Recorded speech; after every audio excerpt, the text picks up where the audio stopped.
घूम फिर के बात वहीं पर आती है, क्लाइमेट चेंज का एक असर है और दूसरा जो बात होती है कि ओवर टूरिज्म हो रहा है पहाड़ों में, चाहे वो हिमाचल के हों चाहे उत्तराखंड के हों।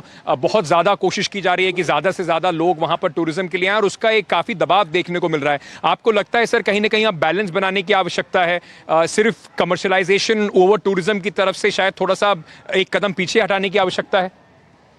देखिए, इस समय तो बरसात में जुलाई अगस्त में तो टूरिज्म ही बहुत कम होता है। हमारा जो टूरिस्ट सीजन स्टार्ट होता है वो मई और जून का होता है। इस समय टूरिज्म का point of view global warming का है, क्लाइमेट चेंज का फर्क है। 1 या 1.5 डिग्री ये टेम्परेचर बढ़ा है।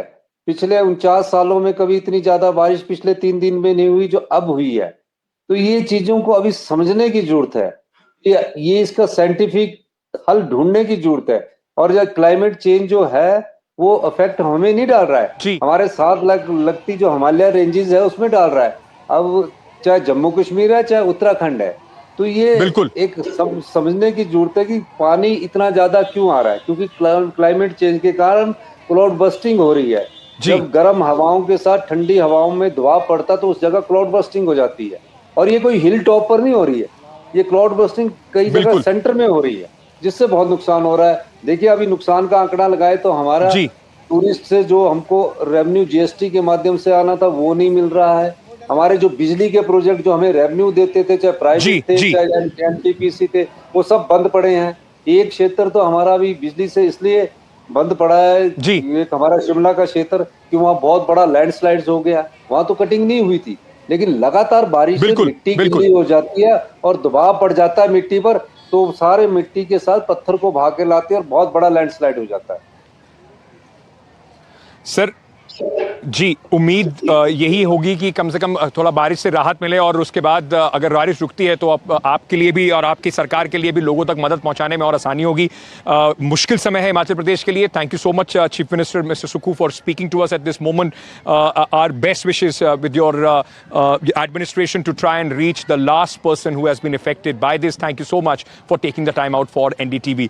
But what is the, just to give you a visual reference of how bad the situation is on the ground, take a look at this report filed by my colleague Ravish.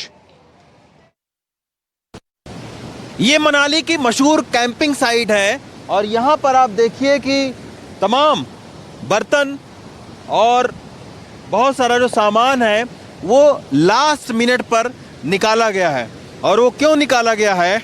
वो इसलिए निकाला गया क्योंकि यहाँ पर camping होती थी और ब्यास नदी के किनारे देश विदेश की जो सैलानी हैं वो यहाँ पर कैंपिंग करने के लिए आते थे। संभल के आना सुनी, नीचे की तस्वीर दिखाता हूँ, वो और ज़्यादा भयावह है। किसी ने भी नहीं सोचा था कि ब्यास नदी का पानी यहाँ तक आएगा। अब आप देखिए, पानी की रफ्तार देखिए, और 25 तारीख को जिस तरीके से ब्यास नदी आई थी, बहाव उसका बहुत तेज़ था। हालांकि उतना तो जलस्तर नहीं बढ़ा है, लेकिन अभी भी तमाम बहाव जो है वो ब्यास नदी का इसी तरीके से, ये देखिए गद्दे, और ये आप देखिए यहाँ पर टूरिस्ट रुकते थे। आज यहाँ पर ब्यास नदी दहाड़ मार रही है। बहाव देखिए इसका कितना तेज है और पूरी तरीके से इस पूरे बिल्डिंग को जमींदोज कर दिया है, नीचे से काट रही है।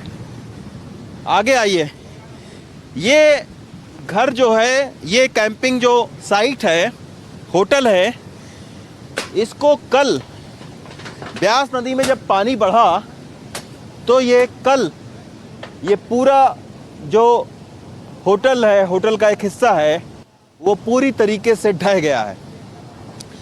थोड़ा सा आगे आओ तो ये तबाही का जो मंजर है वो हर तरफ फैला हुआ है।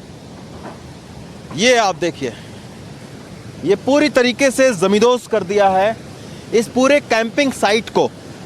यहाँ पर लोग जो है वो बैठते थे, कैंपिंग करते थे ब्यास नदी के किनारे।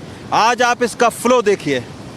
Trying times for the country all across, whether it's the hills or the plains or even in the national capital where I am at this moment reporting from.